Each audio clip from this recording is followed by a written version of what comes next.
Le magazine littéraire Épilogue est une présentation de la Librairie du Quartier. Merci à ce précieux partenaire et à leur équipe de libraires. Vos prochaines lectures vous attendent au 1120 Avenue Cartier.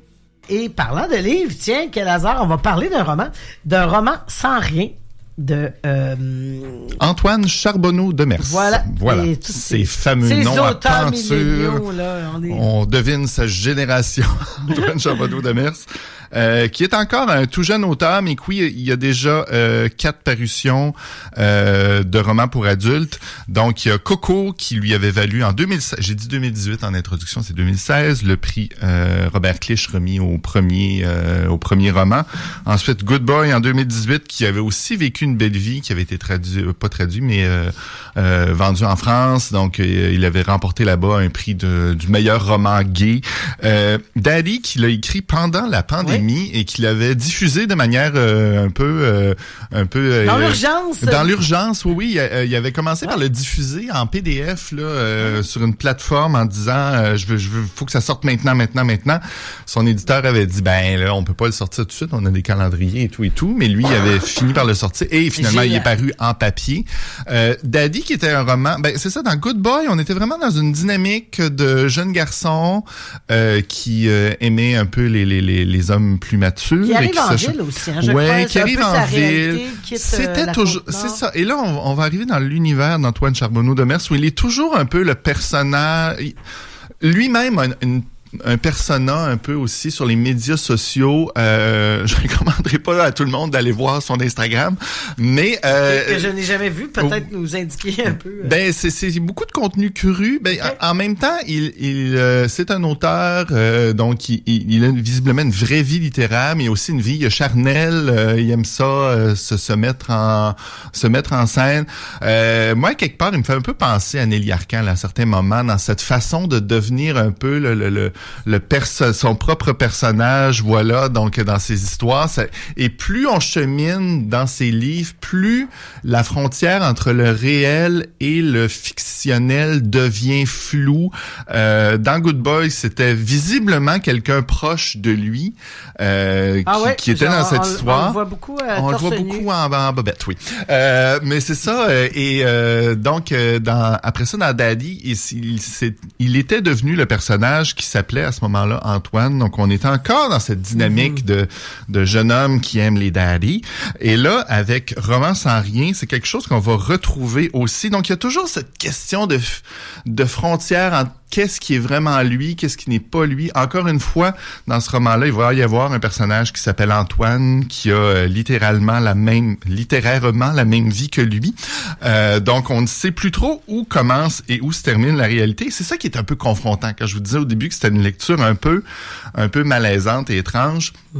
Ça fait partie du malaise, cette espèce de frontière-là. Pourquoi? C'est un roman en deux parties. Dans une première partie, on suit donc le personnage d'Antoine, qui est un jeune écrivain qui écrit, qui fréquente des garçons et tout. Il vient de se faire un nouveau copain qu'il apprécie pas particulièrement.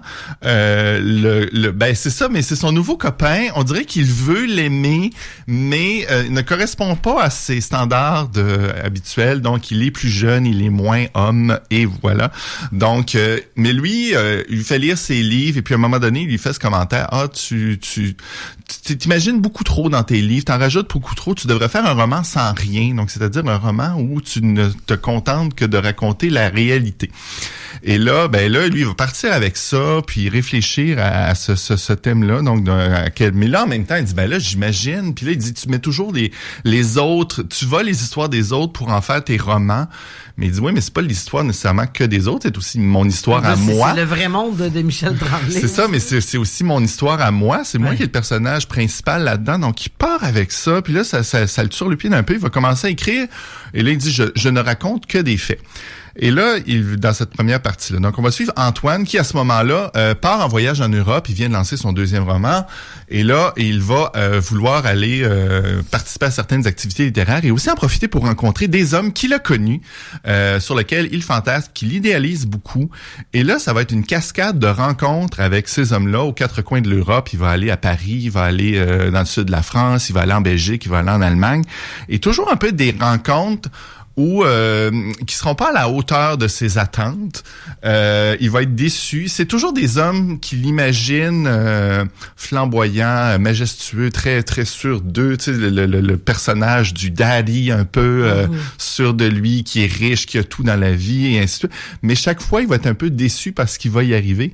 Et c'est là que je vous dis que c'est un roman qui est confrontant parce que le personnage s'appelle Antoine, mais là, il va vivre là-bas des scènes très dures, beaucoup de sexualité, souvent pas consentante, il y a beaucoup de personnes impliquées au même moment, il se passe beaucoup de choses, il y a un rapport par rapport à se sentir obligé. Ben là, ça me tentait pas vraiment, mais il fallait bien que je paie pour mon hospitalité qu'il m'offre, des choses comme ça.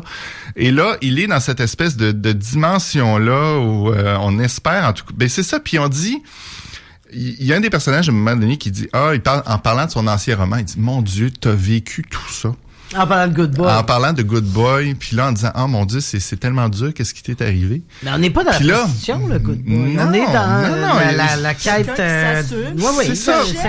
Et c'est ça qui est complexe parce que c'est une quête de sexualité qui est en même temps assumé, en même temps décevant. Il y a une espèce de rapport entre c'est ce que je veux, mais ça me déçoit en même temps, mais j'aime ça, mais j'aime pas ça. C'est très confrontant, donc de savoir qu'est-ce qu'on veut pas. Il y a une espèce de fierté aussi à être l'espèce de trophée qui pointe pointe à certains moments, mais en même temps, il y a la déception. Et tout ça, c'est ni noir ni blanc. C'est tout en gris. Donc, c'est ça qui est confrontant.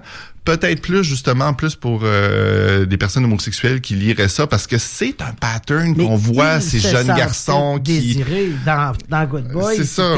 Prenaient beaucoup de plaisir à faire plaisir au bonhomme. C'est ça, il y a une externe, et c'est ça. Puis là, c'est l'histoire d'un jeune homme qui a perdu sa mère, qui a des rapports conflictuels avec son père. Donc, on est dans la psychologie aussi. Comme je vous disais, c'est vraiment pas un roman sans rien. Il y a beaucoup de choses dans ce livre-là. Oui, c'est très dense et c'est très... Voilà. Deuxième partie, par contre, il dit à un moment donné, j'en ai assez de ce roman que je suis en train d'écrire qui est trop dans la réalité. Cette fois, j'invente.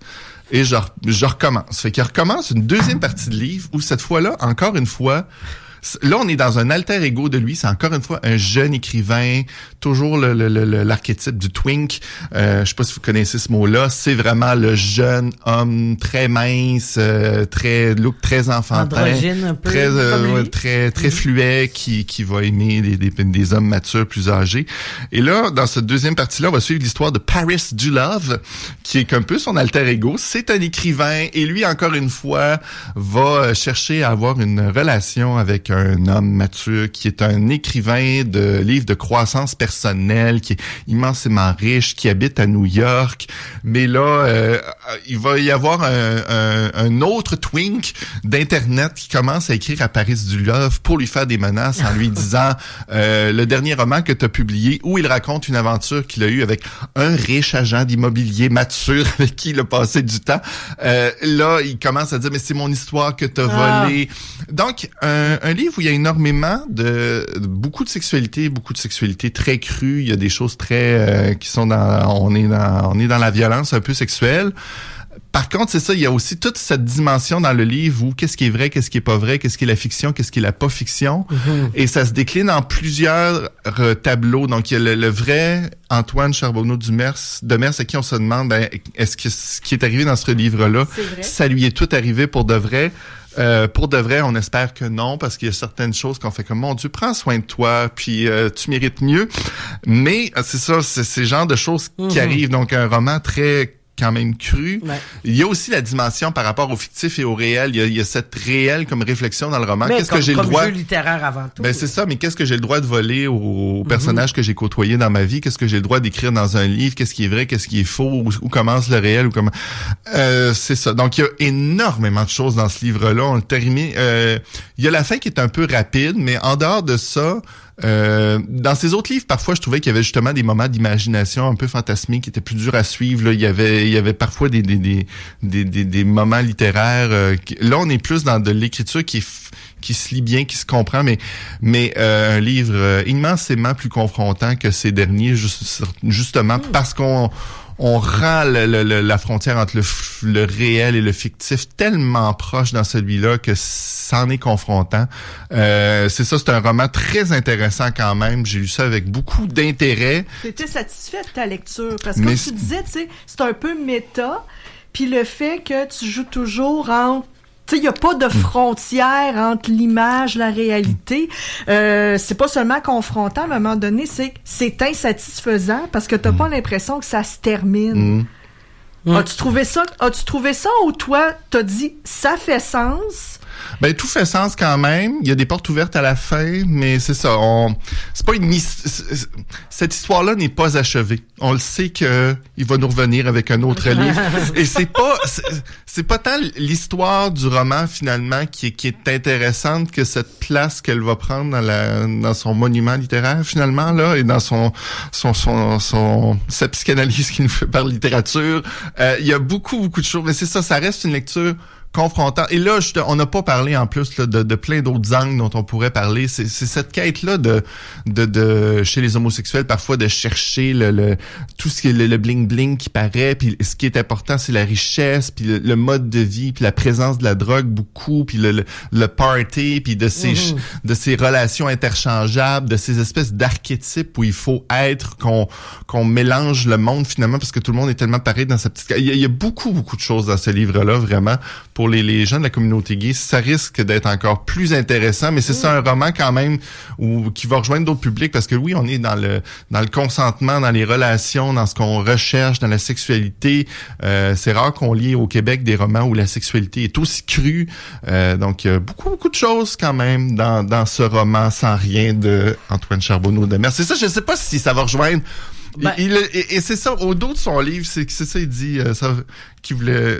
C'est pas vraiment le vrai bon résumé du livre. Il me dit, je vais écrire un nouveau livre. Ce sera un livre de madame, un livre avec un verger sur la couverture, un livre d'été, un livre qu'on va vendre chez Costco, un livre tout à fait normal. C'est pas un livre tout à fait normal. Je suis pas sûr que toutes les madames de banlieue vont l'apprécier. Mais c'est ça, c'est que c'est un roman qui nous bouleverse un peu pour plein de raisons qui nous fait réfléchir. Alors, si on veut prendre des nouvelles d'Antoine Charbonneau-Demers, voir s'il va bien, si toutes ces aventures l'ont usé. Il est au kiosque de VLB au Salon du Livre de Paris, de Québec, donc le 12 et 13 avril, là, il est en dédicace. Merci beaucoup, Brian. On poursuit cette émission en terminant avec une BD qui nous amène une touche de France au Japon. Et on était sous le mode de la confession dans ce livre-là, donc on va l'écouter. Là, ça, avec la confession.